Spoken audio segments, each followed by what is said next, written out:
Город Уфа – мегаполис-миллионник, столица Республики Башкортостан.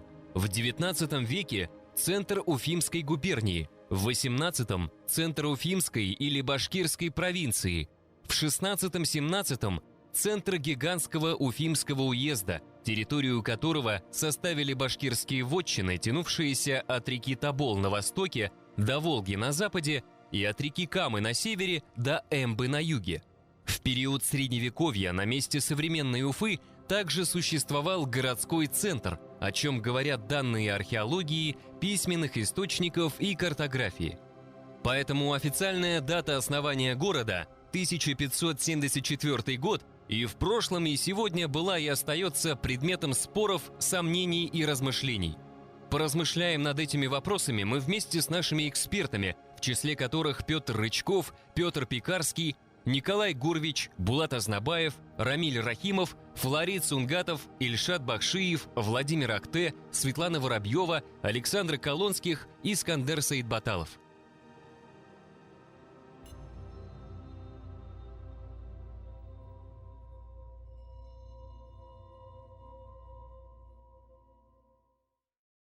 С тем, что Уфа находится в уникальном с точки зрения физической географии месте, вряд ли кто поспорит. Основная часть города расположена на полуострове, ограниченном с трех сторон водными артериями. Город стоит на горе, выходя к берегам рек крутыми обрывами, местами достигающими высоты более 100 метров.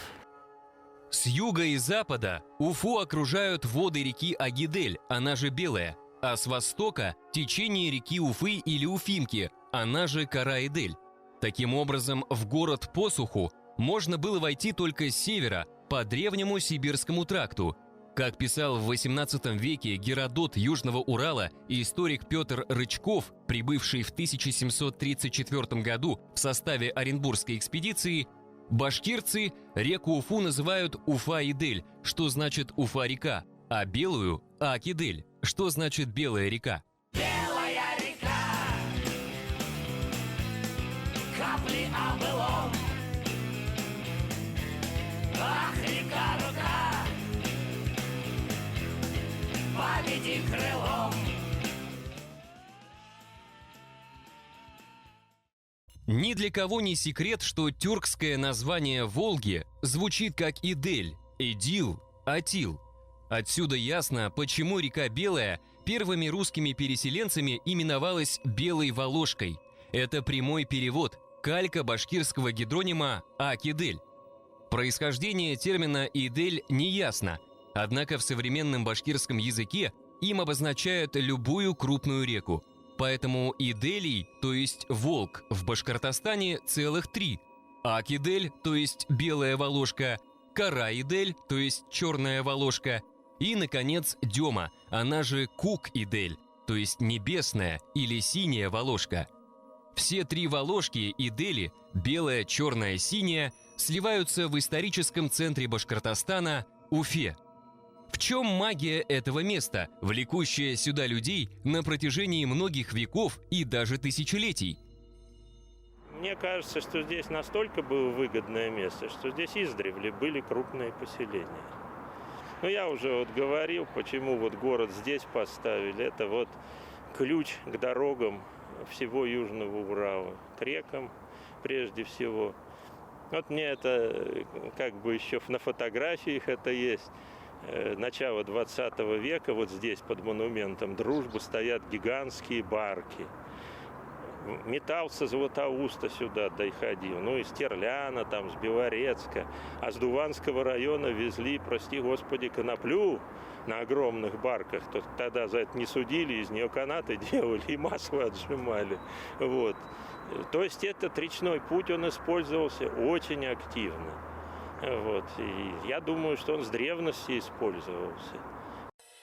Согласно данным археологии, Уфимский полуостров и его окрестности были обитаемы с каменного века. Если уж первобытный человек сумел пробраться в горы Урала и превратить пещеру Шульганташ в свою картинную галерею, то заселить окрестности Уфы, находящиеся ниже по течению Агидели, для него не представляло особого труда. Вообще вот Затонское селище – это памятник, который располагается на территории современного микрорайона Затон. Нижние слои они представлены вот такими интересными артефактами, которые датируются нашими коллегами, исследователями эпохи мезолита. Вот здесь очень интересный набор представлен. Это кремниевый наконечник стрелы. Очень интересные артефакты, как будто сошли со страниц учебников по археологии. В эпоху раннего металла на Южном Урале бурно развивается металлургия. Добывается медь, серебро, золото, выплавляется бронза. Одним из самых ярких памятников, его можно памятником назвать, и ранних сообщений о находках, которые датируются эпохой бронзы, это клад у деревни Миловка. В конце 19 века был обнаружен местным населением, то есть состоял из нескольких таких серпов бронзовых. Вот один из таких серпов вот я вам сейчас показываю. В период раннего Железного века территория Уфы входила в ареал так называемой караабысской археологической культуры, датируемой IV веком до нашей эры, III веком нашей эры. Она получила свое название от городища Караабыс, расположенного в Благовещенском районе Республики Башкортостан. В Национальном музее Республики Башкортостан более 40 тысяч предметов хранится, которые найдены так или иначе на территории Уфы, Уфимского полуострова. В эпоху раннего железа на территории Уфы и Южного Урала на правой Белой в основном найдено очень много поселений и могильников караабысской культуры. Вот самый яркий предмет, пожалуй, того времени – это топор. И вот этот топор, он изготовлен из бронзы, и у него очень интересное в виде такого клюва птицы, да, вот здесь вот украшение. Как он считается зооморфный топор, это цельнолитой. Бронзовый топор был обнаружен на территории современного стадиона «Динамо», площадь которого, а также всего университетского комплекса и прилегающих улиц, охватывал обширный Новоуфимский могильник. Это конструкция рукотворная, это не что иное, как фортификационные сооружения, построенные древним населением этого археологического памятника. Это вал высотой почти 10 метров, ров шириной 5 метров, глубиной 2 метра. В общем, это древние укрепления, древние защитные сооружения данного памятника археологии, данного поселения, которые были построены порядка 2500 лет назад. Высоту вала можно оценить лишь взобравшись наверх. Снизу не столь хорошо ощущается грандиозность сооружения. Фортификация относится к городищу Уфа-1, прозванному уфимцами Чертовым. Оно находится на территории санатория «Зеленая роща». На территории Чертова городища найдены предметы быта, в том числе вот такие вот пряслицы, да, изготовленные из глины. Но вообще ученые спорят, пряслицы либо это вот действительно использовалось для веретена, но скорее всего нет. Подобные пряслицы подвешивались к ткацкому станку. Пряслицы изготавливались в разное время из разных материалов, из камня. Вот, допустим, здесь мы видим каменные пряслицы, да, чисто эпохи раннего железа. Вот подобные пряслицы эпохи раннего средневековья из глины изготовлено. Там также найдено, вот, например, наконечник копья эпохи раннего железа. Это тоже караабысской культуры.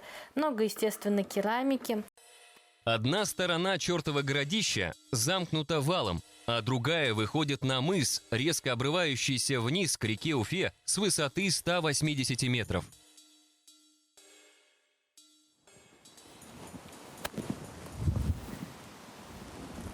Вот яркий пример, даже невооруженным взглядом можем обнаружить осколки древнего быта населения вот этого городища. Это фрагменты керамики, древних горшочков глиняных, разбитых древним населением этого памятника. Наверное, многих шокирует утверждение, что Волга начинается не на западе Восточной Европы, а на ее крайнем востоке, в Приурале. По крайней мере, так полагали древние греки и средневековые арабы, чье научное наследие затем было усвоено европейцами.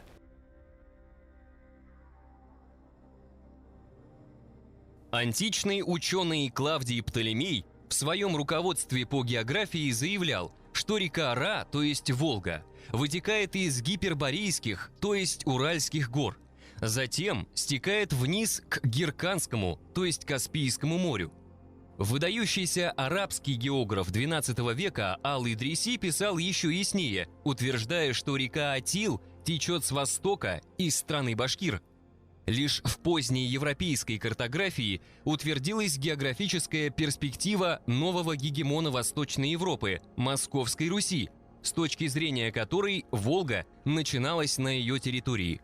Так или иначе, сам факт прекрасной осведомленности ученых античности и средневековья о территории Южного Урала говорит о давних и хорошо налаженных торговых и политических связях нашего региона с цивилизациями Средиземноморья и Среднего Востока. Вот, к примеру, фигурка льва, попавшая на территорию Уфы из эллинистического Египта. Вот серебряное блюдо с изображением царской охоты, доставленное из сасанидского Ирана, а затем положенное в могилу местного аристократа, вероятного владельца столь ценного предмета. Роскошные золотые медальоны и другие ювелирные изделия доставлены из Византии, чтобы стать драгоценными аксессуарами к нарядам представителей знати, выделявшими их от простонародья. Большая янтарная бусина, в единственном экземпляре сохранившаяся от всего ожерелья, указывает на связи с Балтийским регионом. Свидетельством торговли в эпоху раннего железа являются находки монет римского времени, это IV век нашей эры, на территории Уфы. Одна из них принадлежала, отчеканена в период Константина I Великого, а вторая – Констанция II, римских императоров. Все они датируются IV веком нашей эры. А также с территории Уфы происходят монеты арабского халифата. Это Дудкинское третье селище. Это селище расположено недалеко от чертова городища. И здесь с куфической надписью использовалась она уже как подвеска. Но это вероятнее всего 7-8 века нашей эры. Таким образом, товаро-денежные отношения на территории Южного Урала и Уфимского полуострова в частности существовали с давних времен. Ну, дело в том, что Урал богат различными полезными ископаемыми, в том числе и Южный Урал, и территория Башкирии, поэтому это всегда привлекало внешний мир. И здесь они находили товары самые разнообразные, начиная от пушнины, кончая золотом. И что? Взамен привозили сюда монеты, то есть денежное обращение существовало, население знало. Развитие торговли и производительных сил региона должны были создавать материальные излишки, служившие приманкой для завоевателей-кочевников. И вот в IV-V веках, в так называемую эпоху Великого переселения народов, центр современной Башкирии, Уфимский полуостров, с окружающей ее в радиусе примерно 100 километров территорией, был завоеван отрядами конных воинов, представителями так называемой турбаслинской культуры. Из мужских погребений под медуниверситетом, пожалуй, очень интересным предметом является вот такой фрагмент кольчуги железной. И датируется наши тоже 6-7 веками нашей эры. Самая ранняя кольчуга найдена на территории Уфы и вообще Башкирии. Также в мужских погребениях под мединститутом и на территории городища Уфа-2 найдены накладки на лук костяные. Лук был тюркского типа, как его называют. Кроме лука пользовались в бою также и такими вот мечами средневековые жители, Уфы в том числе. Турбаслинская культура, датируемая V-VIII веками нашей эры, получила свое название от поселения и курганного могильника близ села Новые Турбаслы Благовещенского района Башкортостана, изученных в 60-х годах прошлого века археологом Ниязом Мажитовым. Появление воинственных кочевников запустило процесс политогенеза, приведшего к возникновению иерархических структур, проще говоря, государственности. Это, в свою очередь, вызвало потребность в создании политического и административного центра управления краем.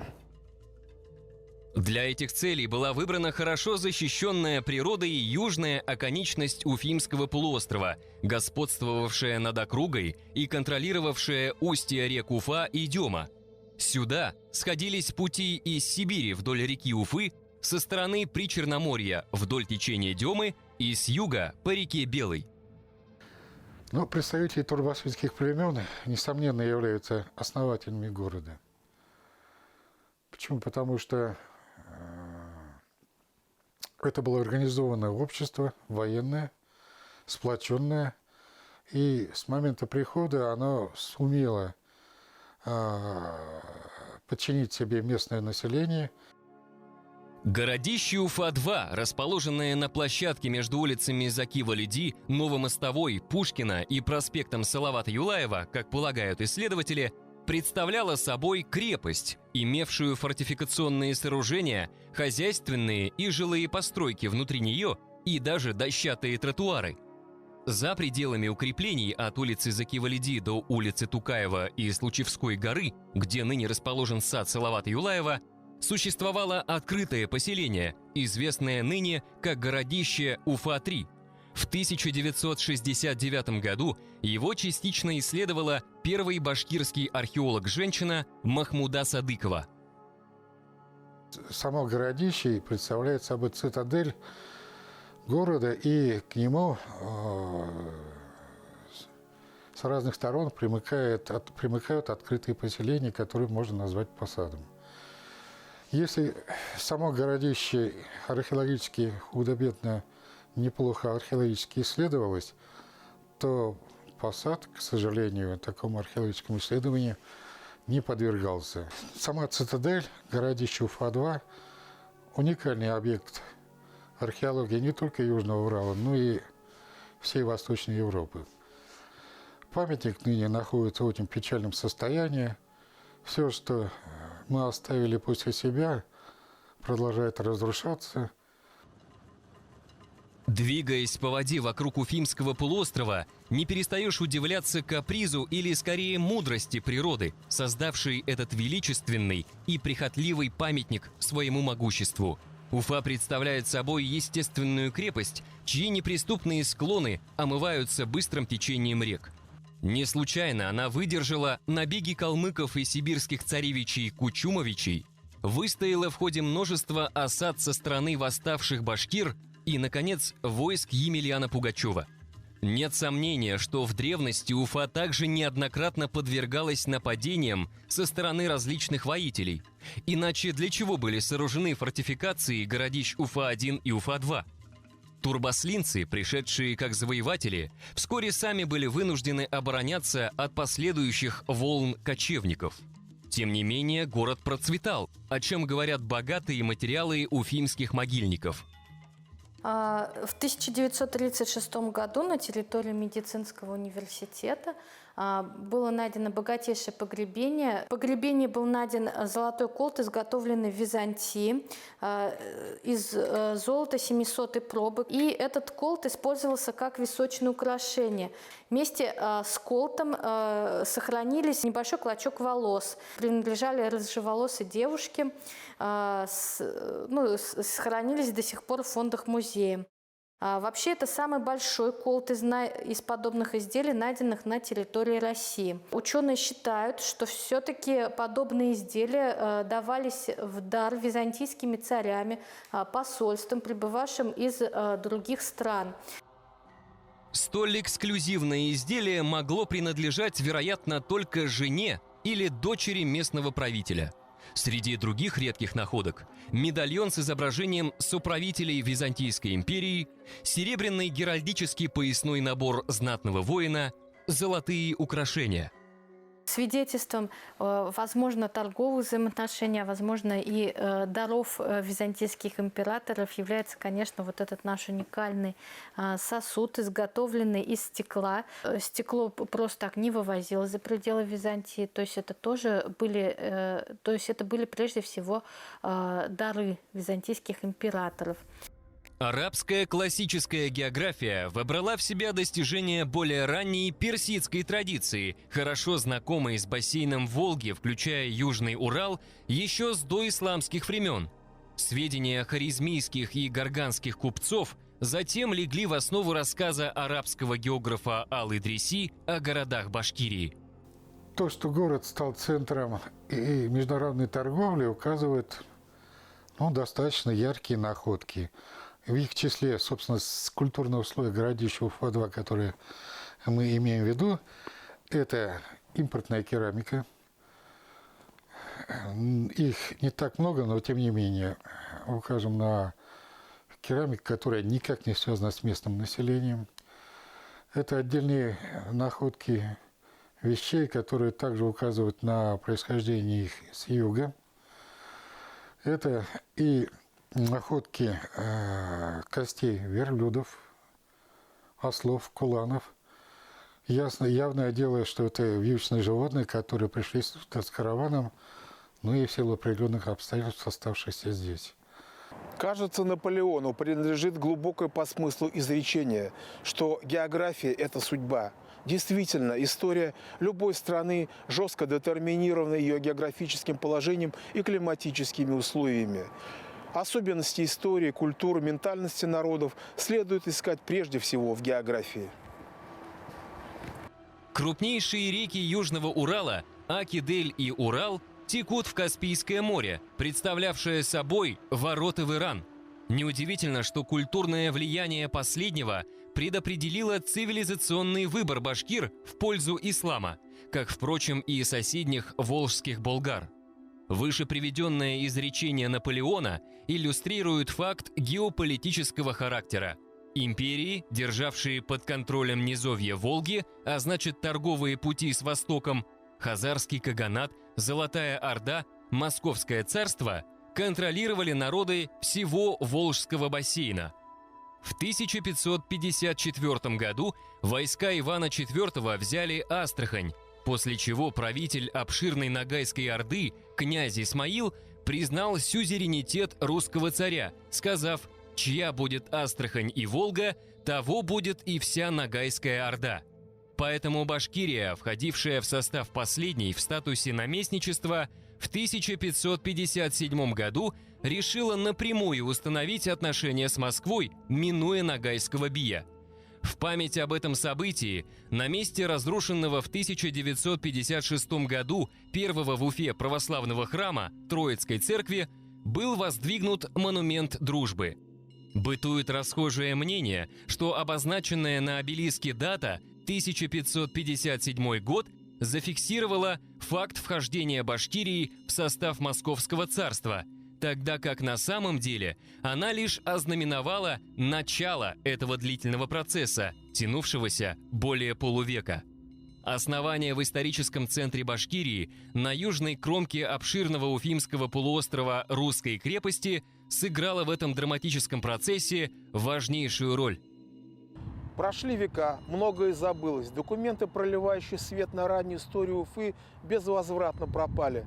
Поэтому, когда во второй половине XIX века актуализировался вопрос о дате основания города, ставший следствием пробуждения уфимской идентичности, никто не мог дать вразумительного ответа.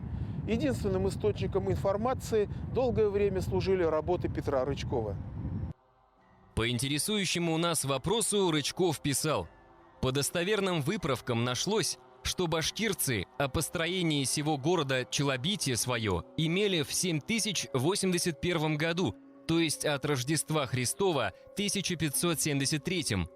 Построен он при реке Белой по течению ее с правой стороны. Как видим, в тексте нет конкретной датировки. Башкиры выступили лишь с инициативой о построении крепости. Но когда она была построена, в тот же год или несколько лет позднее, не сообщается.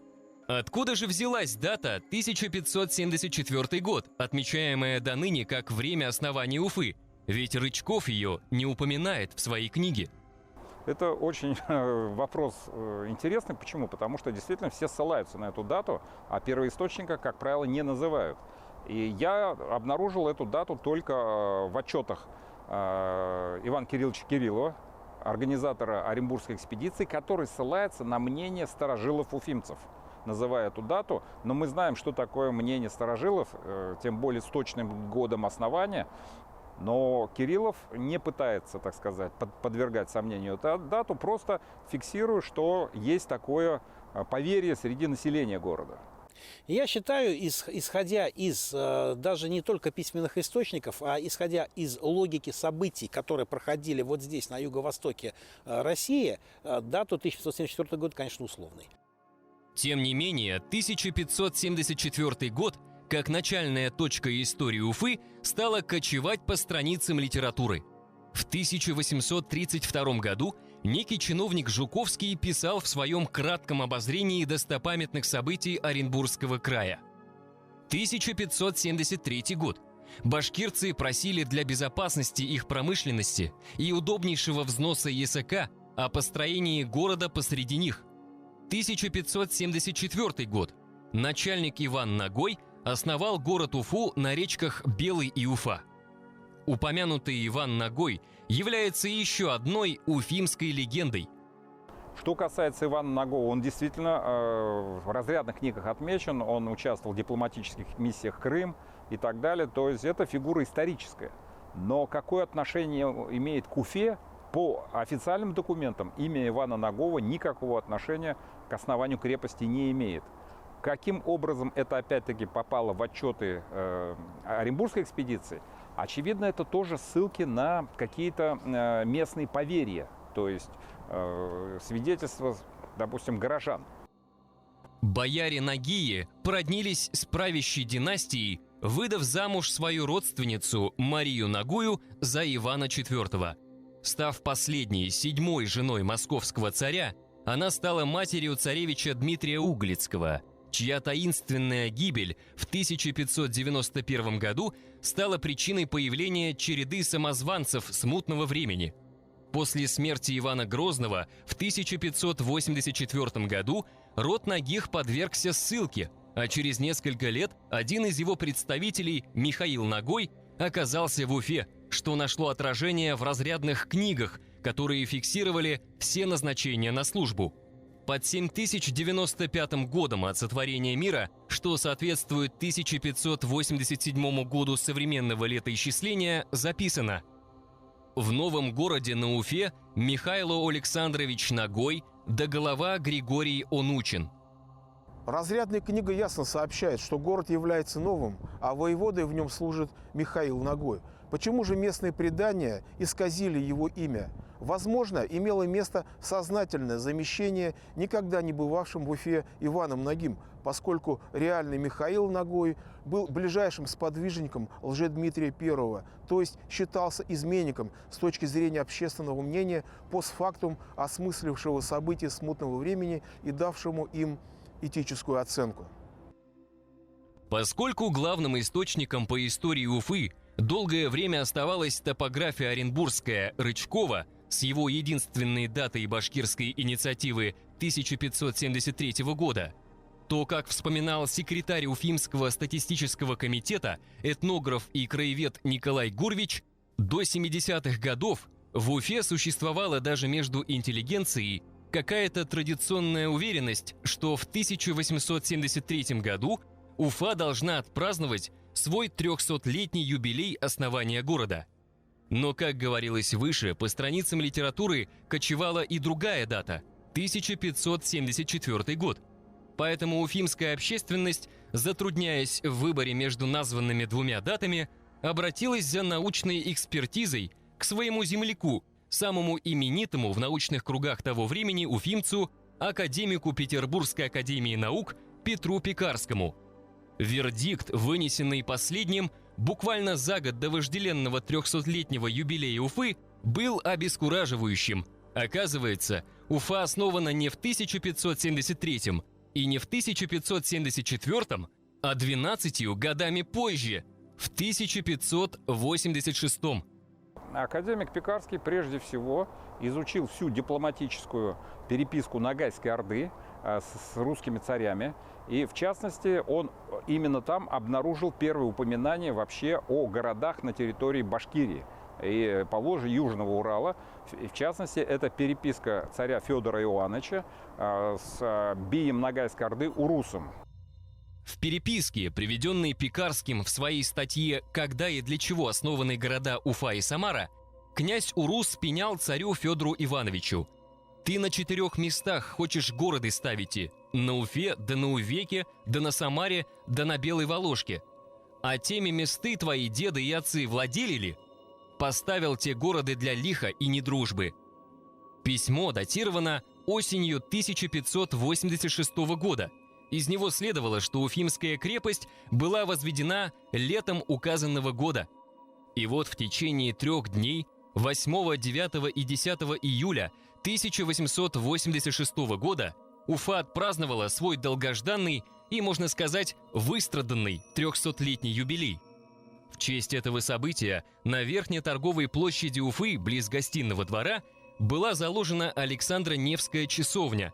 Но важнейшим событием стало начало строительства железнодорожного моста через Белую, важнейшего объекта большого инфраструктурного проекта Самара-Златоустовской железной дороги, который через 4 года соединит затерянную в бескрайних просторах Южного Урала Уфу с европейской частью Российской империи.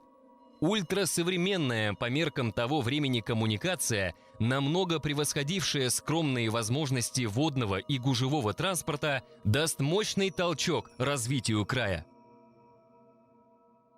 Итак, дата основания Уфимской крепости была установлена еще в XIX веке. Невыясненным остался вопрос, а кто из башкир в 1573 году обратился с инициативой ее строительства к московскому правительству. И самое главное, почему?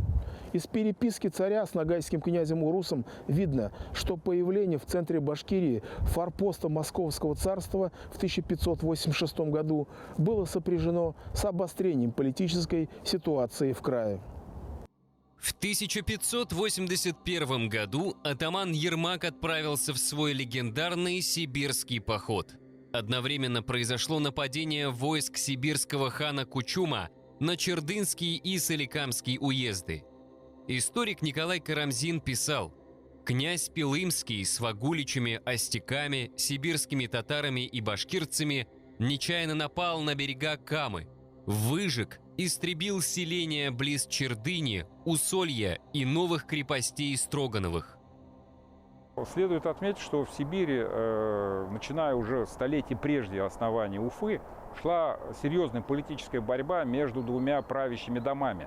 Один из них принадлежал к роду Чингисхана, это линия, которая восходит к Шибану.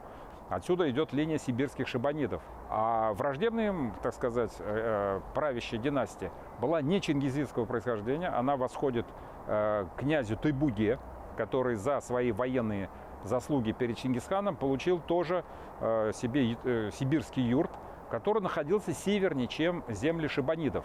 И в этом противостоянии башкиры не занимали пассивной позиции. Зауральские роды выбрали в качестве, так сказать, политических ориентиров, кто выбрал шибанидов, то есть династию чингизидов, а кто-то полагался именно на Тайбугу и его потомков. Башкирские кланы Табын, Сынрян, Бикатин и другие встали под знамя хана Кучума, считая шибанидов своей законной династией. Кланы Салжиут, Катай, Кунград поддержали сторонника сближения с Москвой, сибирского князя Едигера из рода Тайбуги. Правитель Ногайской Орды, князь Урус, хотя и не был союзником Кучума, однако также был недоволен усилением влияния Московского царства в Урало-Поволжье. Могло ли московское правительство в такой сложной ситуации отправить в Башкирию горстку стрельцов, не будучи уверенным в том, что воеводе Михаилу Нагому и его отряду будет гарантирована помощь?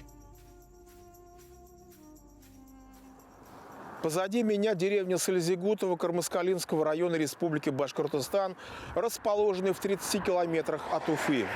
Ее название напрямую связано с этнонимом башкирского клана Салжиут или Сальют, территория исторического расселения которого находится далеко в Зауралье, а именно в Кунашакском районе Челябинской области.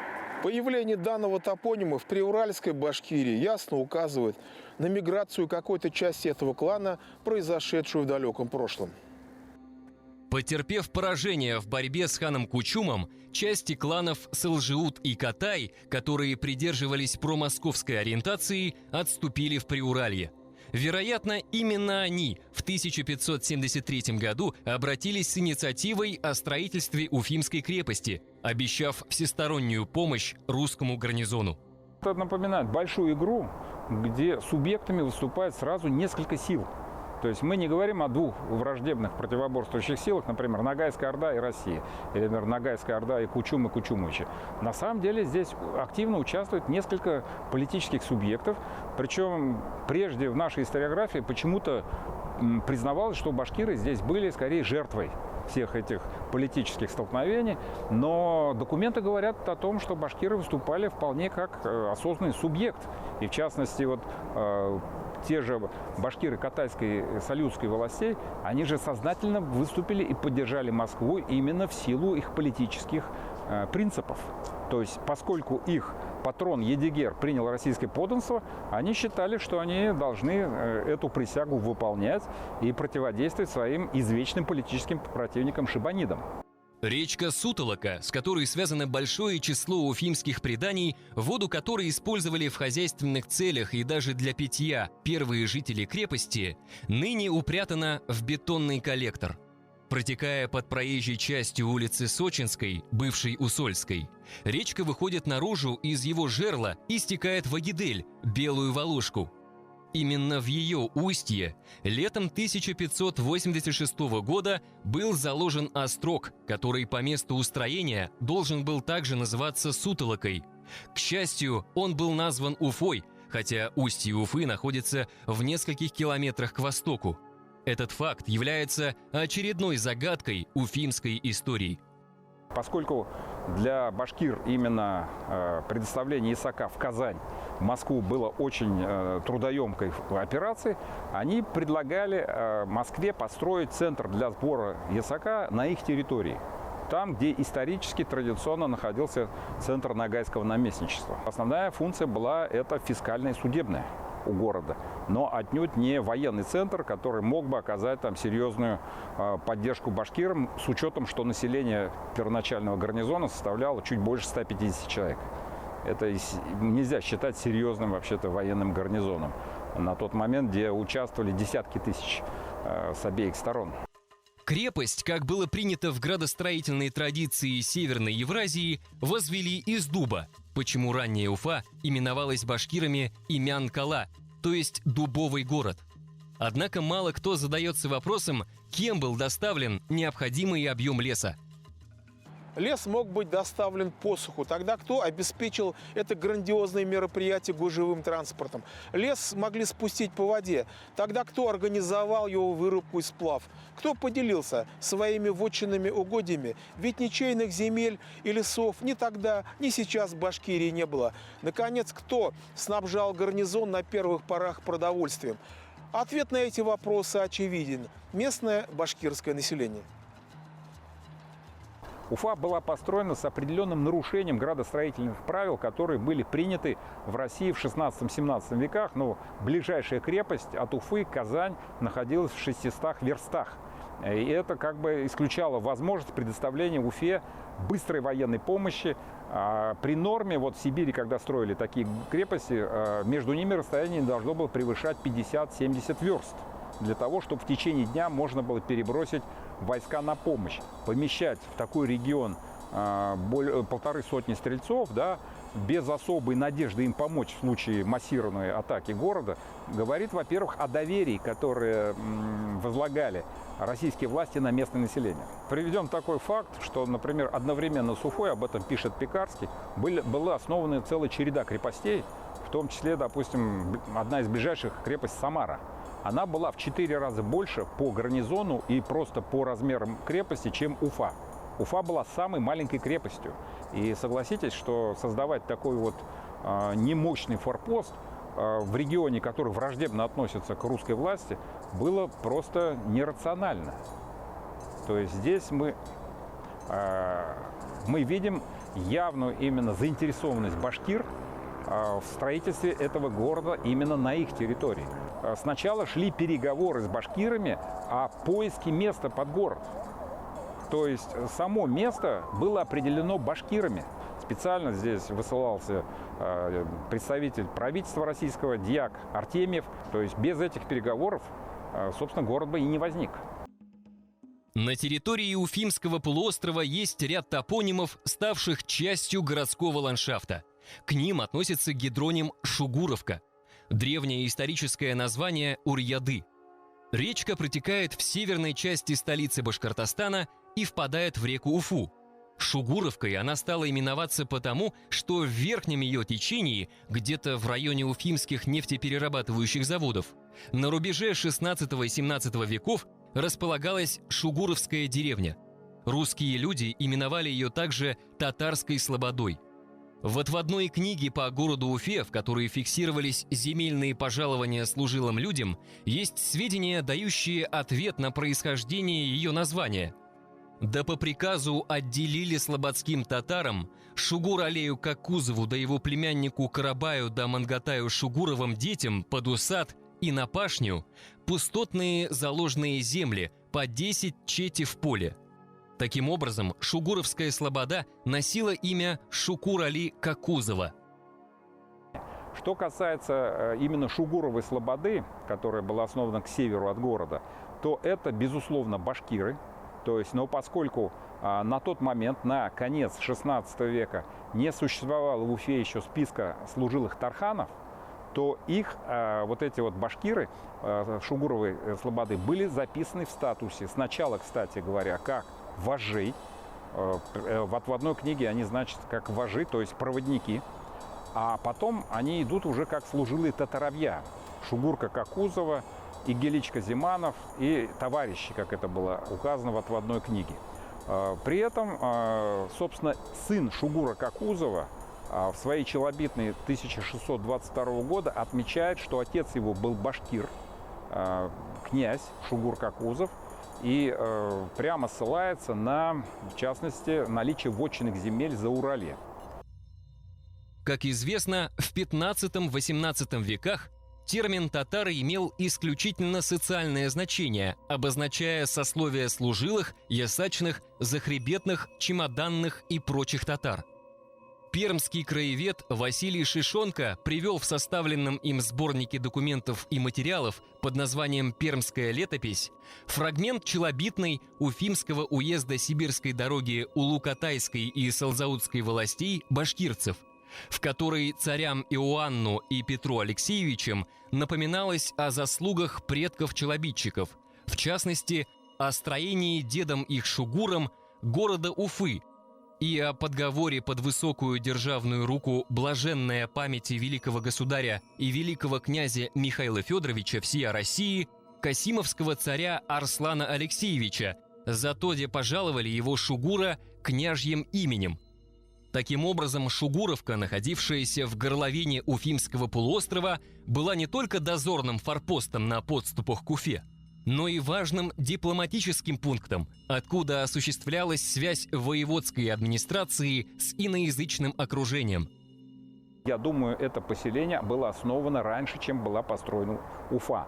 Почему? Потому что когда в 90-е годы 16 века уфимцы получали землю в качестве поместных дач, уфимские дворяне, то, как правило, в отводных книгах указывалось, что эти земли были распаханы прежде, значит, людьми Шугура Какузова. В северной части города практически все пашни уже так или иначе были пущены в оборот этими башкирами.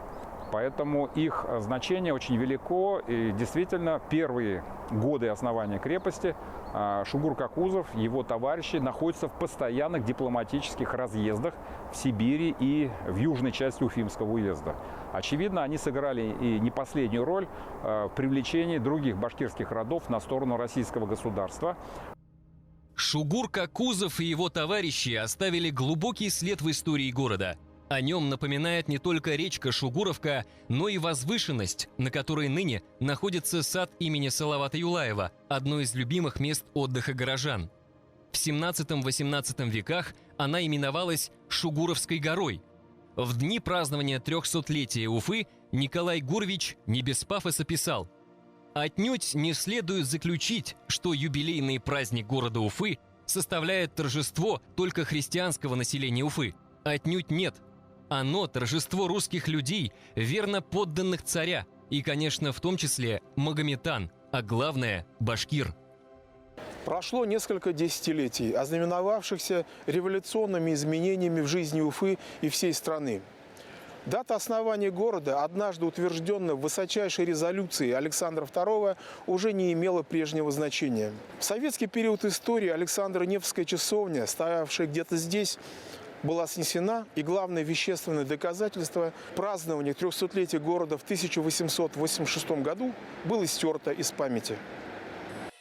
Ранняя история города вновь стала чистым листом, и написать ее, проявив пресловутый волюнтаризм, взялся первый секретарь башкирского обкома КПСС Мидхат Закирович Шакиров, который решил вернуться к старой, но легендарной дате – 1574 год.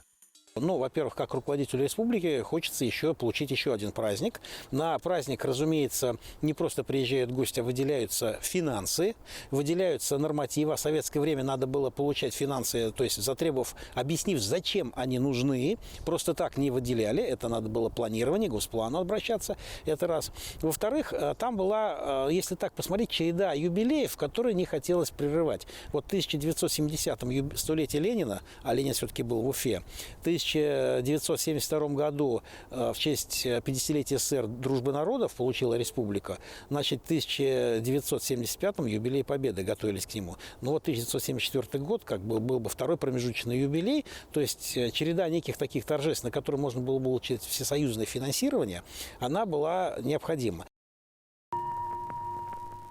У нашего города необычная судьба. Он возник 400 лет назад, вскоре после добровольного присоединения Башкирии к русскому государству. За большие успехи, достигнутые трудящимися в хозяйственном и культурном строительстве, отмечая заслуги в революционном движении, наш город был награжден орденом Октябрьской революции. Однако наука не стоит на месте. В 2006 году археолог Нияз Мажитов произвел раскопки в исторической части Уфы, ограниченной улицами Заки-Валиди, Пушкина, Новомостовой и проспектом Салавата Юлаева, где располагается памятник археологии, известный как Городище Уфа-2. 4-метровый культурный слой, а также богатый материал позволили профессору Мажитову датировать этот памятник археологии IV-V веками нашей эры. Независимые экспертизы подтвердили правоту его выводов о существовании в этот период городского поселения. Когда-то действительно Нияз Булхакович сделал такой блестящий подарок. По крайней мере, когда было, так сказать, решено сохранить и исследовать, частично исследовать этот город. Не стоит заостряться. Город, это безусловно город. Мы понимаем, что это город, отвечающий всем параметрам. Самый северный город Евразии. Вот. Но сегодня уже накоплен такой гигантский материал, который, вероятно, потребует не одно поколение исследователей. В советское время мысль о том, что до вхождения в состав России на территории Южного Урала, который считался кочевой периферией цивилизованного мира, могли существовать города, казалась не только невероятной, но и антинаучной. Однако уфимцы XVIII-XIX веков, которые смотрели на вещи непосредственно и без предубеждений, так не считали. Уфимский градоначальник и краевед Дмитрий Волков, исходя из собственных наблюдений, писал: «Нелегко говорить об уфимской старине. Могилы безмолвны. Хартии и свитки большую частью истлели. Летописей нет. Не осталось почти и преданий. Мы видим только на окраинах города немые курганы, памятники давно исчезнувших народностей, остатки рвов, свидетелей давно стихнувшей борьбы. Знаем, что вся обширная площадь, на которой так просторно раскинулась теперь Уфа, представляет собой поле, полное костей человеческих. Где ни копни, везде скелеты и кости. Эта божья нива, удобренная человеческими телами, говорит красноречиво, что здесь крепко и долго боролись, страдали и гибли некогда люди». Ну, на территории Уфимского полуострова несколько десятков памятников археологии различных эпох, начиная там от неолита и кончая поздним средневековьем. А то, что касается средневековья, известно 5 городищ, относящихся к этому времени. В старой части города 2 могильника эпохи средневековья, а вот между, собственно, Уфой и Черниковкой очень крупный могильник 5-7 веков, Дежневский. Там насчитывалось более 200 курганов. Кроме упомянутых выше городищ Уфа-1, Уфа-2 и Уфа-3, есть также Усть-Уфимское городище, расположенное в высоком мысу близ устья Уфы в районе Президент-отеля, а также городище Уфа-4, на площадке которого возвышается памятник Салавату Юлаеву. В одном из номеров «Московских ведомостей» за 1886 год была опубликована заметка, представляющая собой краткое резюме господствовавших среди уфимской интеллигенции того времени воззрений относительно дорусского периода города. Значение Уфы как стратегического оплота было понято и раньше ею прежними обитателями, нагайцами и башкирами, при которых около нынешней Уфы существовал древний город Туратау и военное укрепление, становище на чертовом городище около Бирска. Эти представления были основаны на показаниях башкирского старшины Кедраса Мулакаева, пересказанных Рычковым. Задолго до покорения российскому скипетру Казанского царства и башкирцев, на самом том месте, где ныне город Уфа, был великий город, который простирался по реке Белой до устья Уфы и до Уфинских, то есть при реке находящихся гор, так что жительство его распространялось по длине верст на 10. Говоря о последующем запустении города, он привел легенду. На том уфинском месте, кое тогда Туратав именовали, оказался великий змей, и, приходя в город, многих людей ядом своим заражал и умерщвлял. Как видим, в показаниях башкирского старшины нет утверждения, что упомянутый им великий город именовался Туратау. Он лишь утверждал, что старое уфимское место именовалось Туратау, что в переводе с башкирского означает «городовая» или «крепостная гора». Гора Туратау – это позднейшая Усольская гора, на вершину которой поднимается современная улица Сочинская, затем переходящая в улицу Софьи Перовской. Петр Рычков писал, что на вершине этой горы, над самую рекой Уфою, от города в верстах в 5, на весьма высоком и прекрасном месте видно татарское городище, где, как сказывают, нагайские ханы живали.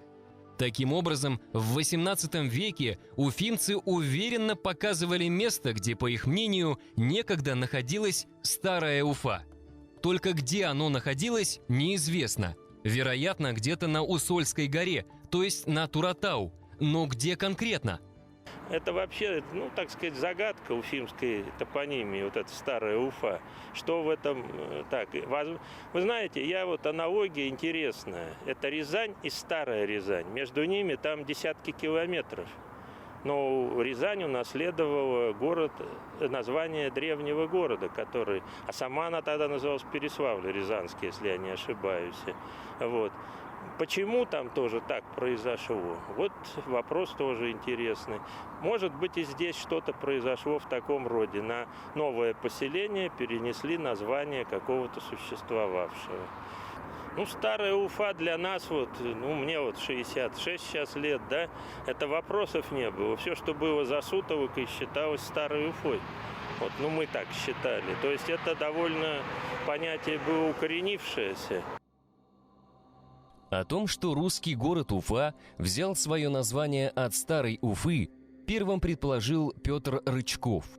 О звании города Уфы можно догадываться, что оно не вновь ему придано, но паче возобновлено прежнее, и сущее то, которым нагайские ханы истори живучие в здешних местах город свой именовали.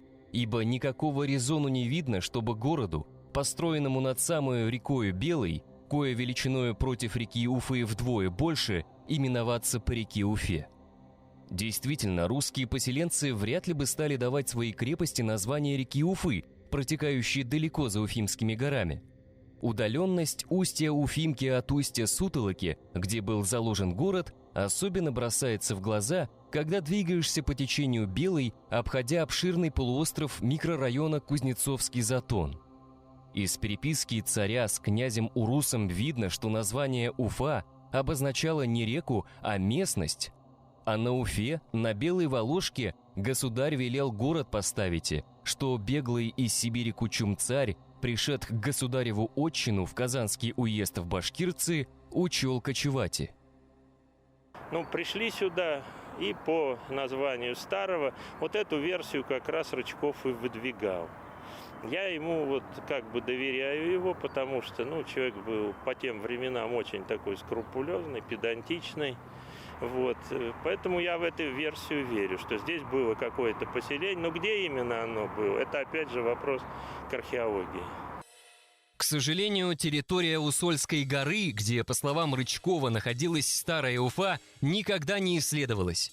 Тем не менее, отдельные находки могут указывать на вероятность обнаружения культурных слоев позднего Средневековья.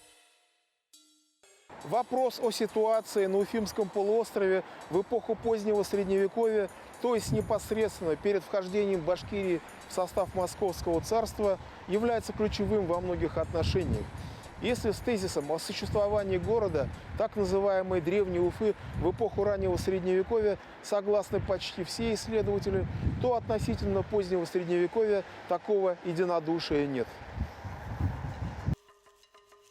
Обнаружение поселенческих памятников периода позднего Средневековья могло бы выстроить непрерывную линию преемственности между так называемой Древней Уфой раннего Средневековья, Старой Уфой позднего Средневековья и современной Уфой. Поэтому давайте еще раз внимательно прочитаем и проанализируем выдержку из письма князя Уруса царю Федору Ивановичу. «Ты на 4 местах хочешь города ставите – на Уфе, да на Увеке, да на Самаре, да на Белой Волошке». Крепость на Белой Волошке, возможно, обозначал укрепленный пункт близ современного Бирска. Уфой, как говорилось выше, именовалась крепость времен Ногайского наместничества. Увек – это упоминаемый в арабо-персидских источниках золотоордынский город Укек, локализуемый в черте современного города Саратова. Что касается Самары, то населенный пункт с таким названием показан на карте братьев Пицыгани 1367 года. Уфы на этой карте нет, но зато к северо-востоку от Самары показан город Паскирти. В каталанском атласе Авраама Крескиса 1375 года, составленном как географическое руководство для европейских негациантов, имеется пунсон с надписью «Пасхерти». Профессор Филипп Брун в своей работе «Перипл Каспийского моря по картам XIV столетия» еще в 1872 году писал: «Город Пасхерти, явно тождественный с городом Пасхерти, отмеченным на том же месте в карте каталанской и обязанным своим именем башкирам». Река Итиль изображена, и дальше она переходит в один из своих притоков. В XIV веке реку Кама тоже считалась Итилем. Город Башкирт показан, он на берегу реки. И он показан в цепочке городов. Картографа, вернее его заказчиков и его информаторов интересовало не вообще города. Скажем, на этой карте нет Москвы. Мы знаем, что в XIV веке была Москва, но ее здесь нет. Это не означает, что Москвы не было. Это означает, что с точки зрения геополитических интересов европейских банкирских домов Москва не могла им ничего такого предложить интересного. Поэтому они ее спокойно, так сказать, игнорируют. А город Башкирт есть.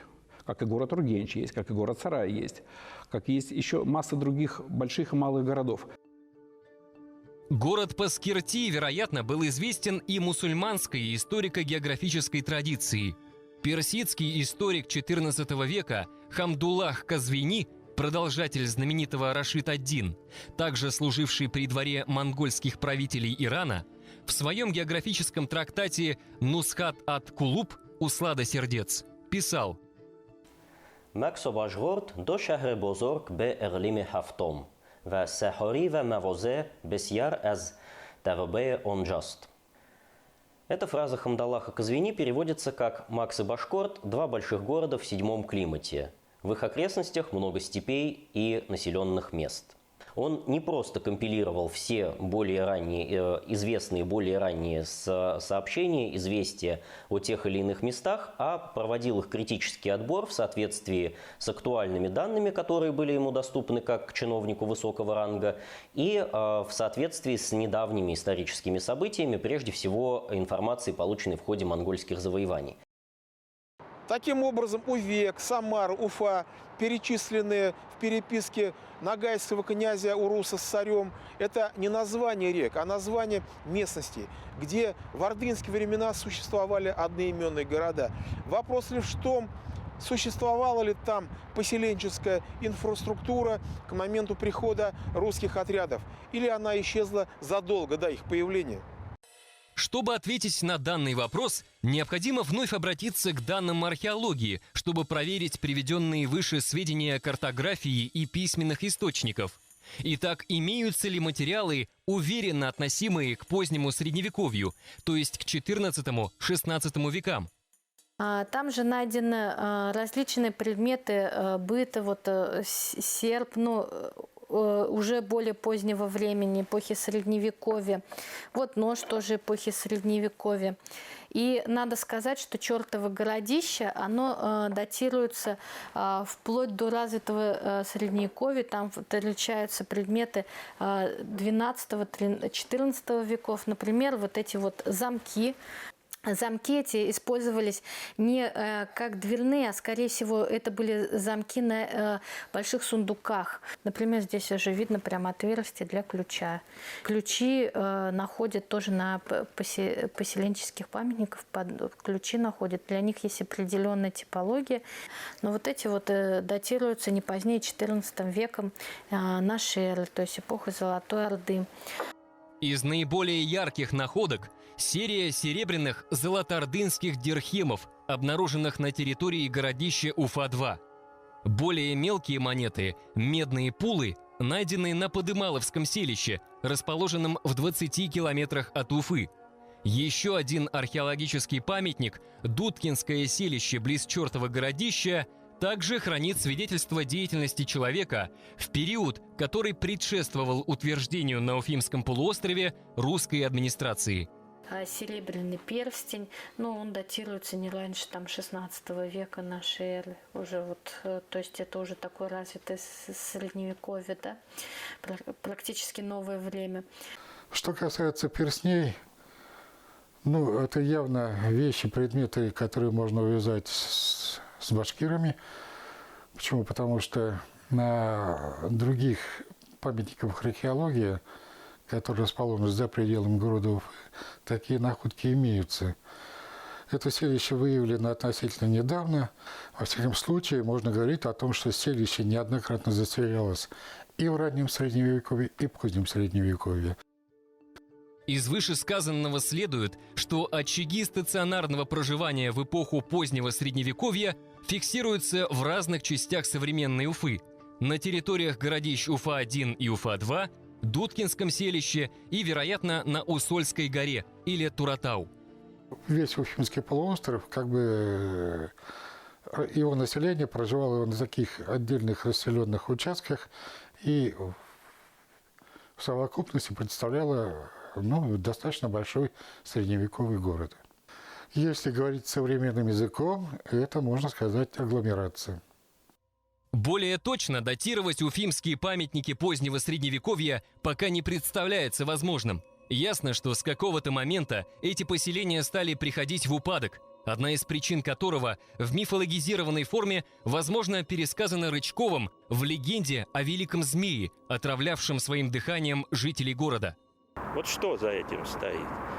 Я вот предположил только, что это эпидемия, пандемия чумы 1346-52 года. Она пол Европы выкосила, а пришла откуда-то отсюда, с востока. И город исчез. И в зачумленный город, конечно, долго никто и не возвращался. А вот он как раз и был там на горе. Вот. А то, что следов не нашли, а дерево же здесь в нашем климате долго не сохраняется. Город мог прийти в упадок в результате нашествия полчищ Тамерлана, огнем и мечом прошедших по территории Башкортостана в 1391 году, направляясь к месту битвы с ханом Тохтамышем на реке Кондурче. Походы Железного Храмца уничтожили всю городскую инфраструктуру Поволжья, после чего Золотая Орда стала колоницей гибели, распадаясь на ряд враждующих между собой кочевых политий.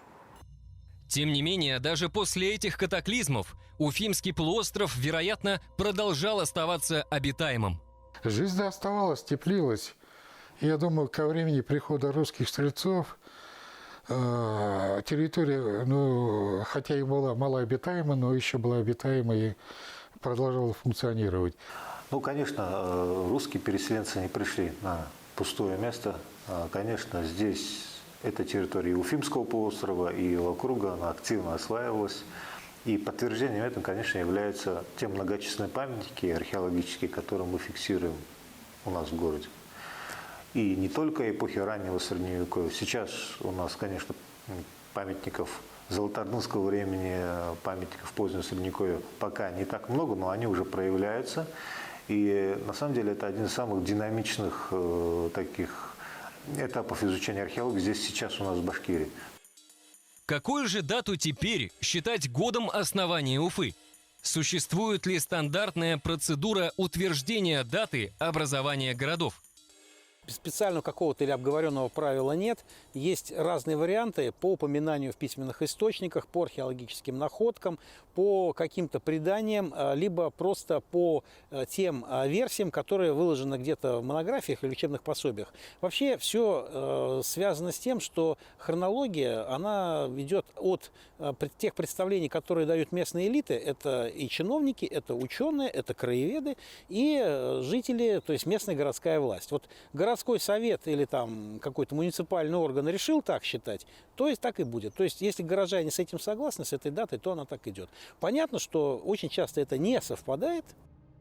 В 2024 году Уфа официально отметила свое предполагаемое 450-летие, хотя, как говорилось выше, 1574 год, взятый за точку отсчета, основан на легендах, а следовательно, не может считаться достаточно обоснованным.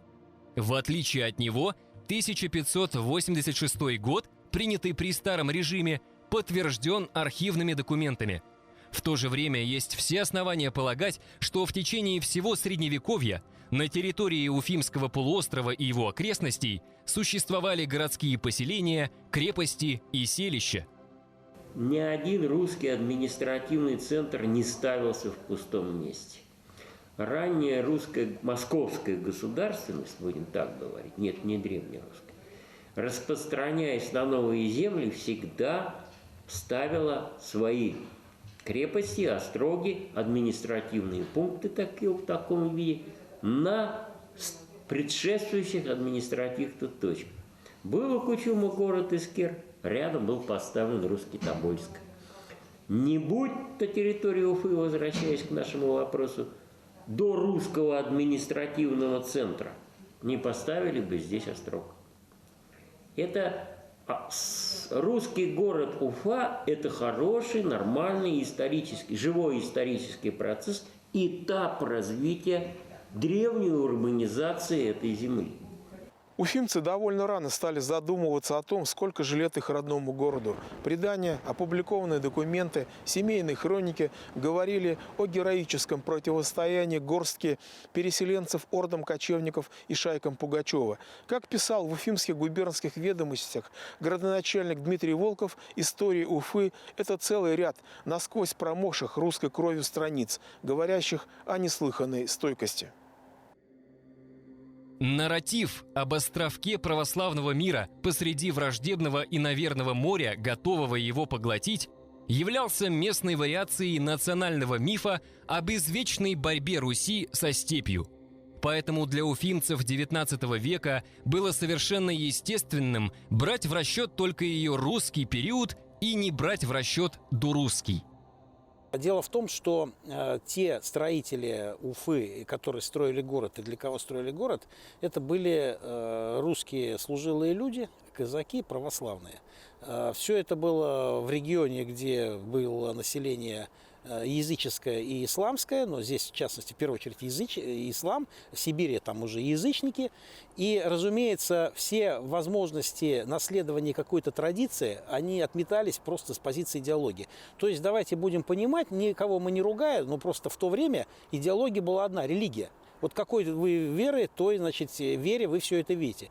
Поэтому рассматривалось, что здесь наша нога, здесь крест. Первое ведь, что построили, это срубили в один день Троицкую церковь, потому что надо было молиться, она же нужна была. А потом уже, собственно, город обрастал. Поэтому здесь традиция того времени и последующей, кстати, в XVIII веке, она будет только такова. Потому что это была просто идеология такая религиозная. Вот и все. Там, где есть такая идеология, там все будет выстроено таким образом. Однако с тех пор много воды утекло. Во-первых, радикально изменился этнический состав города. Во-вторых, Уфа стала столицей Республики Башкортостан, и ее историю уже нельзя рассматривать исключительно в парадигме русского форпоста на колонизуемой территории. Но самое главное, появились сведения, уже не позволяющие отмахнуться от тысячелетнего пласта истории древней Уфы, как от досадного недоразумения, мешающего безмятежному существованию старых мифологем. Действительно, в XIX веке это был исключительно русский город. И было логично рассматривать именно основание города с момента прихода русского гарнизона. Сейчас ситуация изменилась. Сейчас половина населения, в общем-то, ассоциирует себя с совершенно другой историей, с другой культурой. И вполне возможен пересмотр, то есть, в конце концов, позиция Мажитова, возможно, когда-то будет принята в качестве официальной. Точная датировка – это привилегия молодых городов, таких как, например, Петербург. Известен год и день закладки Петром I своего творения. С Уфой значительно сложнее, поскольку для периода Средневековья приходится опираться в большей степени на данные археологии, а для нее плюс-минус 100-200 лет – обычное дело. Поэтому точную, вплоть до года, дату появления на Уфимском полуострове первого городского поселения вряд ли возможно будет установить. Хотя приблизительность археологической датировки не стала преградой для празднования в 1982 году 1500-летия Киева и в 2005-м тысячелетия Казани. Вероятно, здесь опять сыграли свою роль волюнтаризм и перспектива общегосударственного финансирования. И подобных примеров довольно много. Тем не менее, в своем фильме мы вовсе не призываем к немедленному пересмотру официальной даты основания Уфы. Мы лишь хотели показать, насколько она условная. Мы ставили целью показать, насколько глубока и захватывающая история нашего великого города Уфы. Может статься, что однажды новое открытие историков и археологов поставит окончательную точку в данном вопросе.